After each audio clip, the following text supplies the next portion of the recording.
el valor de la responsabilidad. A mí me queda muy claro que existen personas insanas que están actuando de una manera despreciable para destrozar el Perú, porque tienen como foco de sus intereses los recursos que nosotros tenemos como país.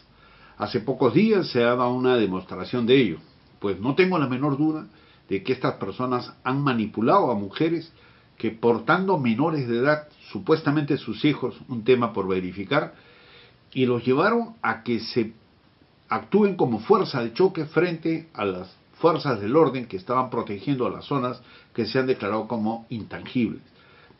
Hubo un actuar que no es el correcto y se puso en peligro a estos menores, algo que nosotros no debemos aceptar. Hay que investigar y sancionar.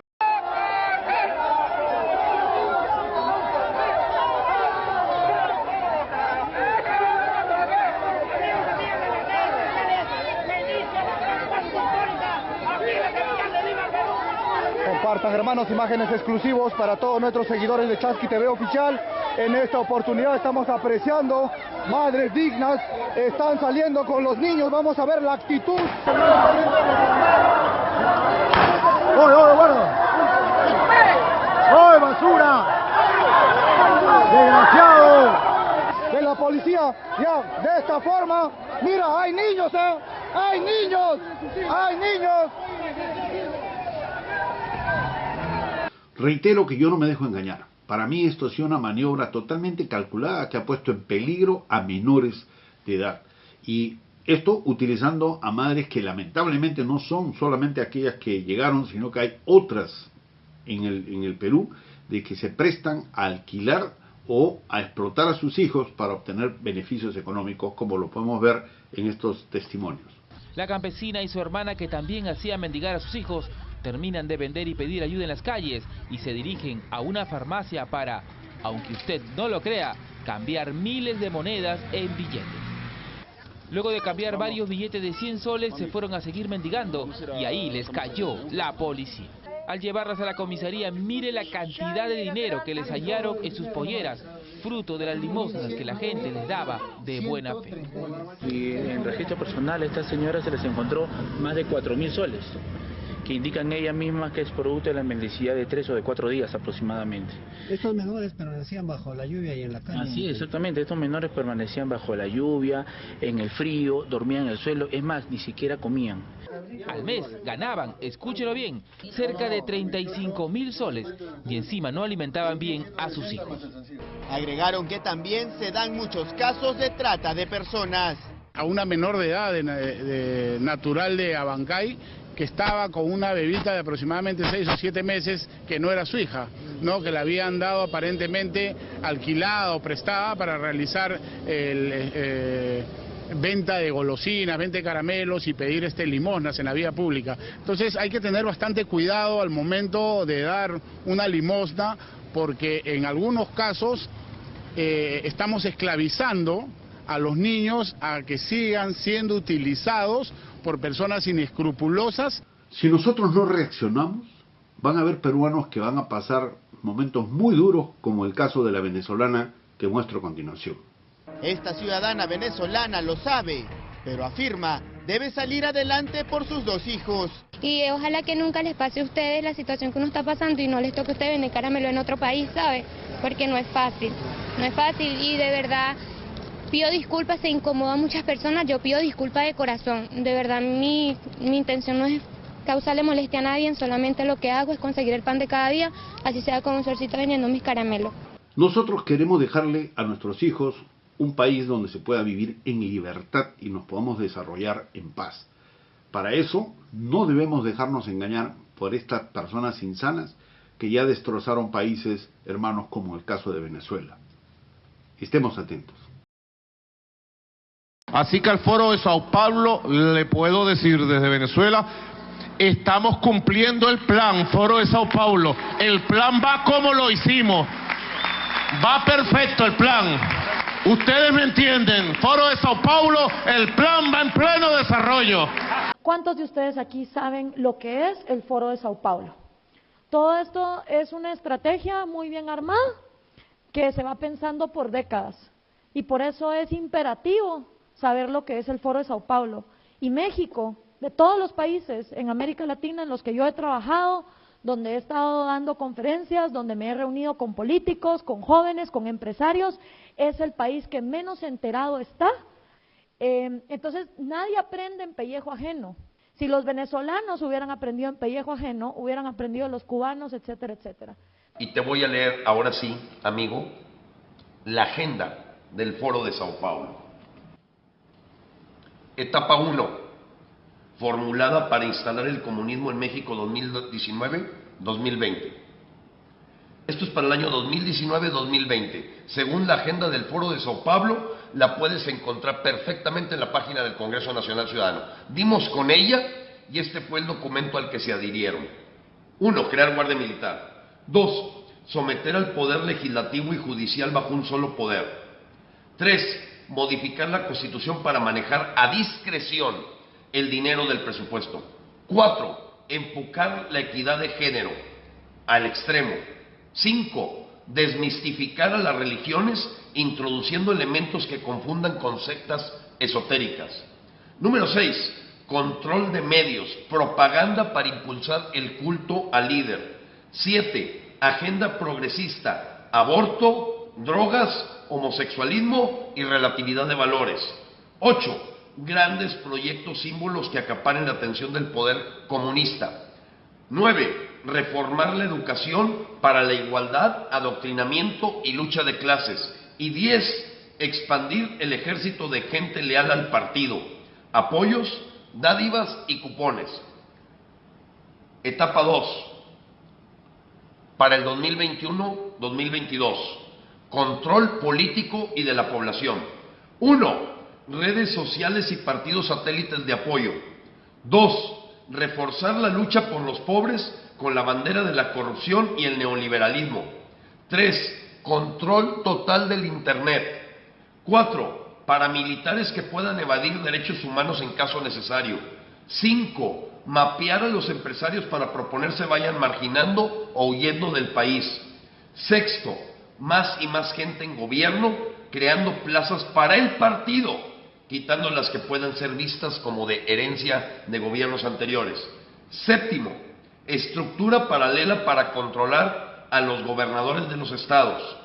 8. Mecanismo del control del dinero vía tecnología. Y 9. Empieza el control de bancos, control de divisas, control de cambios, etc. Etapa 3, para el 2023-2024, firmadito. 1. Expropiaciones masivas. 2. Reparto de viviendas, terrenos, empresas a nombre del partido. 3. Escarmiento a la clase alta económica. El dinero es pecado. 4. Cambiar la Constitución para reelegirse a juicio del pueblo. 5. Medio de producción en manos del Estado. Y 6. Trabajo fuera el capital. Es de todos. La pregunta es, ¿tú votaste por esto? Hay intereses extranjeros bastante organizados y con mucho capital que están buscando destruir nuestra sociedad para adueñarse de los recursos de los cuales nosotros disponemos, recursos que tienen que ser la herencia que debemos dejarlos a nuestros hijos con una patria donde se pueda vivir y desarrollarnos en paz. Debemos reflexionar en el daño que genera la impunidad. Como peruanos tenemos que exigir y estar vigilantes para que los delitos que se cometen en perjuicio de la colectividad sean sancionados. Porque no nos olvidemos, hay intereses extranjeros muy organizados y con mucho capital que están buscando destruir nuestro país para aprovecharse de esos recursos, que son los recursos que nosotros debemos heredar a nuestros hijos en una patria donde podamos vivir y desarrollarnos en paz. Disolver temporalmente el Congreso de la República e instaurar un gobierno de emergencia excepcional. Panorama fue el primer programa en advertir que antes del mensaje golpista de Pedro Castillo estuvieron con él Aníbal Torres y Betsy Chávez. También hemos sido los primeros en informar que Castillo ordenó detener a la fiscal de la Nación y que Betsy Chávez, además, tenía un plan para después del golpe, que incluía decretos supremos que ella misma estaba a punto de redactar o que había ideado y firmaría.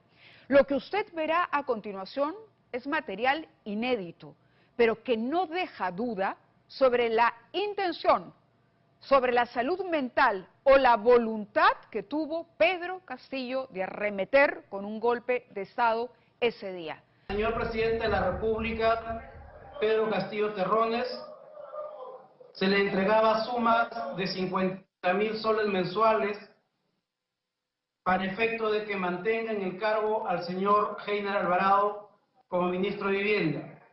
En total se entregó 450.000 soles por este concepto. Mi actuación en dicha fecha se limitó únicamente a la convocatoria de los señores ministros a fin de abordar la moción de vacancia, concurrir al despacho presidencial en mi calidad de primera ministra y recibir y guiar al personal de prensa. Actuaciones además que fueron dispuestas por el señor presidente. Mi actuación se limitó a orientar al personal de prensa conforme a lo solicitado por el señor presidente, desconociendo, reitero nuevamente, que se iba a dar un mensaje con otro tipo de contenido. Avisa que es estar atento, pues mira, ven.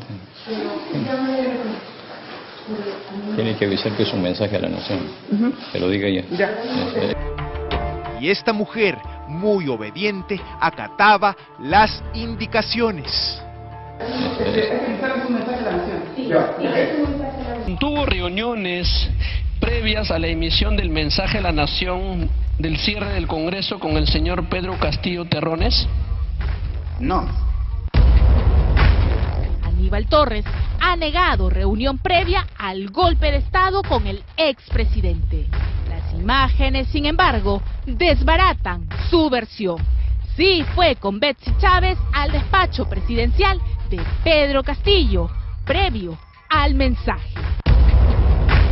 Cuando el presidente dijo, ¡viva el Perú!, yo no entendí que había terminado el mensaje, pero pude ver que Betsy Chávez Chino hizo una indicación con las manos, que el mensaje ya se había terminado. Y es ahí que yo comunico al Switzer. Betsy Chávez me dice, tranquila. Yo le pregunto, ¿y ahora qué viene?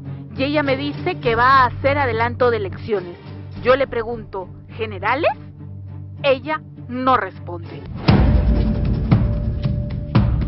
Me dice que van a reestructurar el Estado, que eso va a ser pronto, que van a hacer muchos cambios, que no se puede seguir gobernando con esta clase política.